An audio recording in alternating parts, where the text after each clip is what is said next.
Hey everybody, in this video we're going to be talking about starting an oil painting working with the Alla Prima method.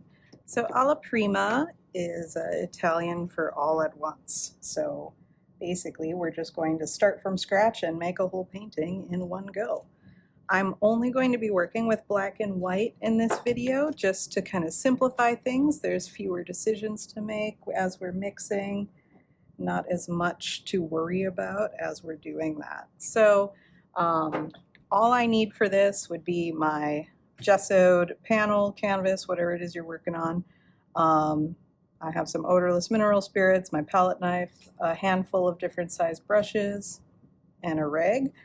The first thing I'm going to do is mix up a set of values so that I have some kind of pre-made paints ready to go. That way, as I'm painting, things will go much faster because I have, less work to do in the mixing, which helps the Alla Prima method kind of go better.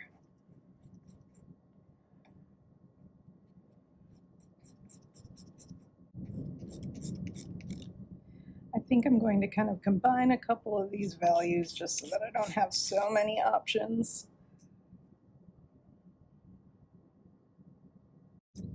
All right, that's a better value scale, I think, for the time being.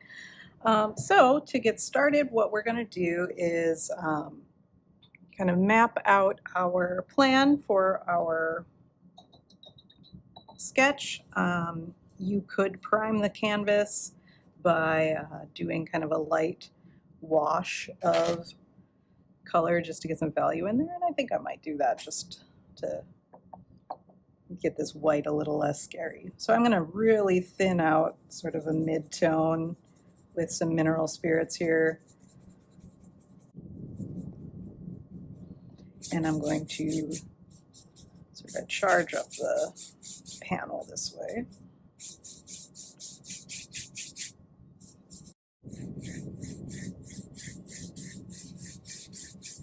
All right, once I have my paint here, then I am going to take my rag and just kind of rub this in. And this will just kind of smooth out my panel. So from here, I'm going to take a smaller brush and using kind of a slightly thinned, darker value, I'm going to kind of sketch out my plan. So I'm probably not going to use this whole space, which is fine.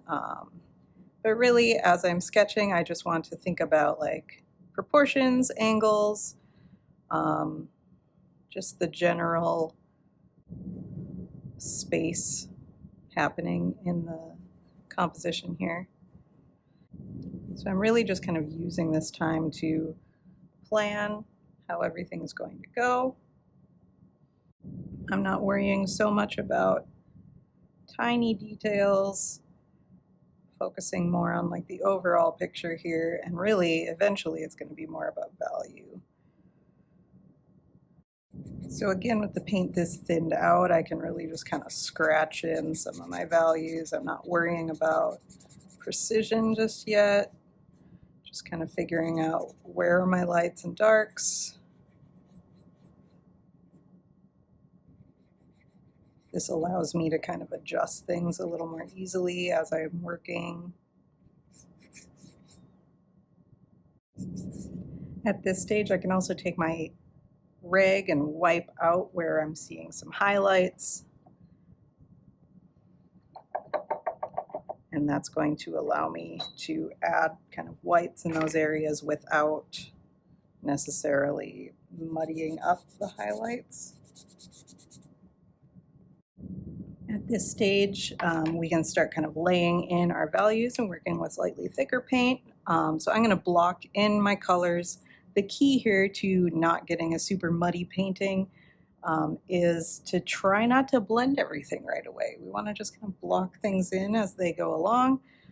So I'm going to use a bigger brush to kind of force myself to not use as much detail as I'm working. So I'm going to start with kind of like my medium light values and just kind of block things in, and then slowly work my way to the extremes of our lights and darks.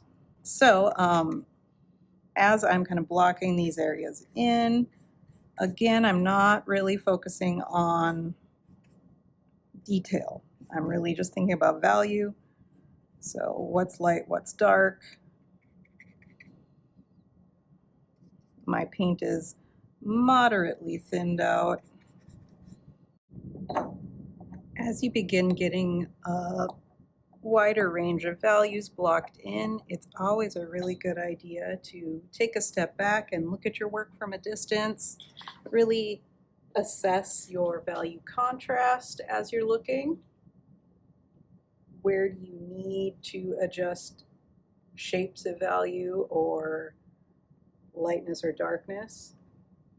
And once you've had that assessment, then you can go ahead and start kind of pushing the contrast just a little bit more. So we're adding in our darker darks and then our highlights as we move along.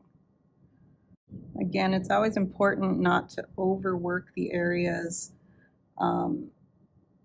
as you're going along, otherwise your paint's going to start getting muddy. So just keep it light, keep it loose.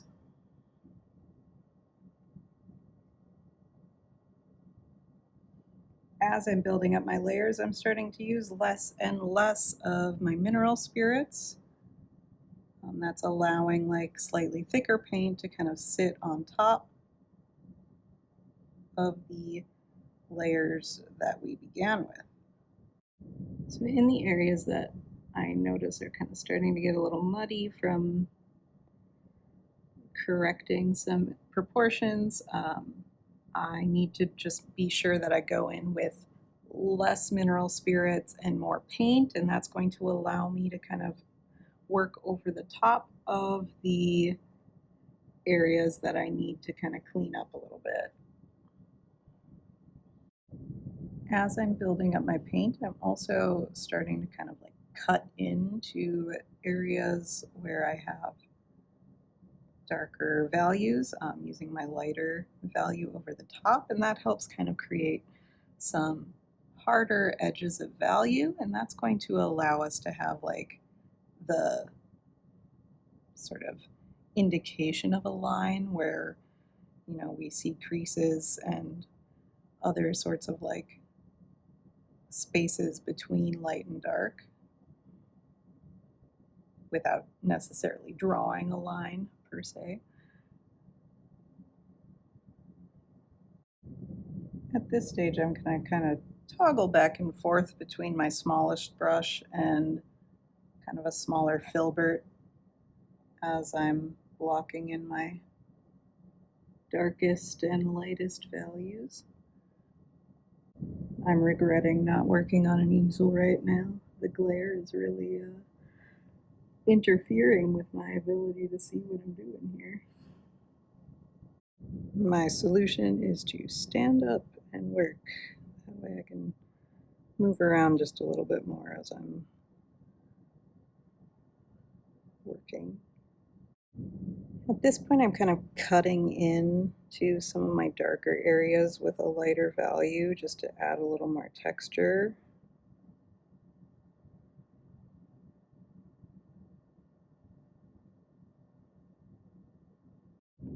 So at this stage, since basically I'm just doing a really quick study here, I'm just going to start popping in some of my brightest highlights and my darkest shadows. So finally getting into like the lashes, the pupil, the eyebrows, that sort of thing. And I'm not necessarily like aiming for high realism here or anything, so I'm mostly just kind of like enhancing the form and just really pushing the contrast here. So thinking about lights and shadows still.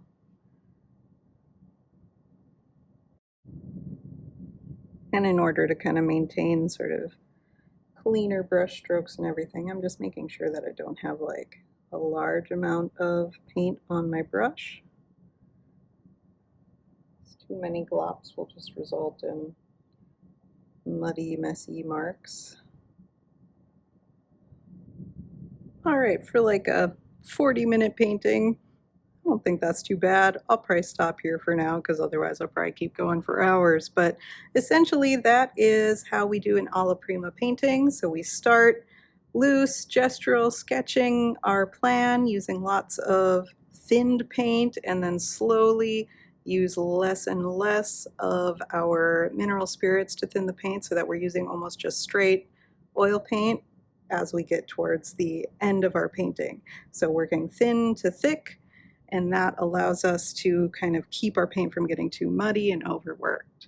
So hopefully that was helpful for you. Stay tuned for more videos on a variety of different techniques. Thanks for watching, and keep creating.